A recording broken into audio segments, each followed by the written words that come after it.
Let's get to this. Is Donald Trump's transition floundering? I mean, how many questions have we heard about that? In reports in recent days, they've painted the transition team as being in disarray, scrambling to tackle everything that needs to be done before Trump takes the oath of office on January 20th. So we thought, let's compare this with past presidents-elects. And guess what we found?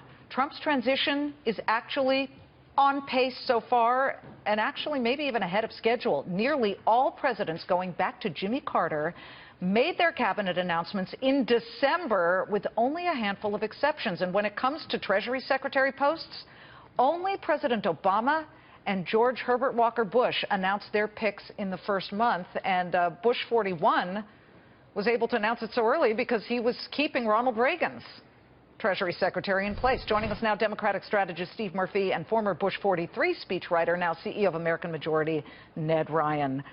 Why the perception, Ned, do you think? And maybe it's brought on a little self-inflicted, that things are in disarray, because just up the street, we've got this parade of people, and people are saying, well, I don't know if I got it, or I'm not saying whether I got it.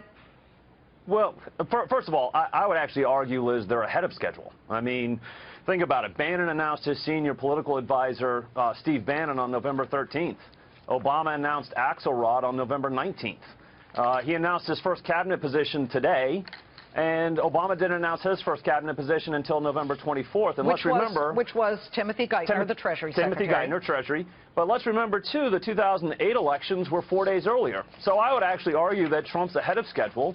He announced his CIA pick. He announced his NSA pick. He's now announced his first cabinet position. Okay. So, you know, the other thing, too, that people have to understand is, remind me again when there's been a really smooth transition, when you're taking really what has been a left-leaning administration and now a right-leaning administration is coming in. And they're trying to, in very short order, fill about 4,400 positions. Well, now, what we have on our screen is Trump Tower and where Mr. Trump is staying at the moment and is expected to leave any moment. Steve, there is this question. What does the president-elect do with his vast real estate holdings, including Trump Tower?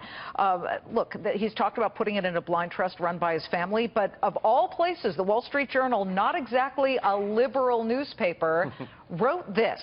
And they wrote in their op-ed page, millions of Americans have put their trust in Mr. Trump to succeed as president and improve their lives, not treat this as a 4-year hiatus from his business.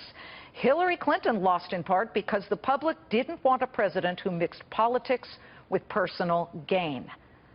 So I'm not sure Democrats can complain as vociferously as they normally would, considering there was the Hillary Clinton example.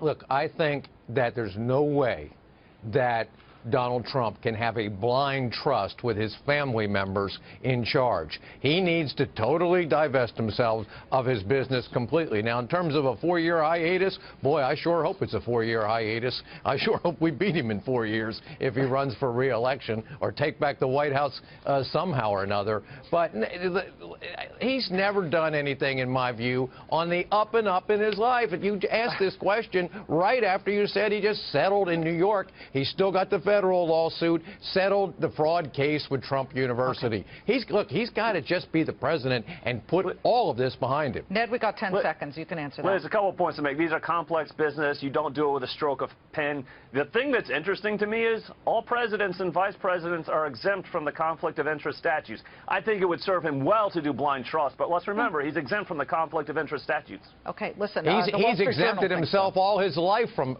conflict of interest. It's the law. I'm just pointing that out. Okay, listen, thanks to both of you, Steve Murphy, Democratic strategist, and Ned Ryan, American Majority CEO. Always glad to have you, especially on a Friday.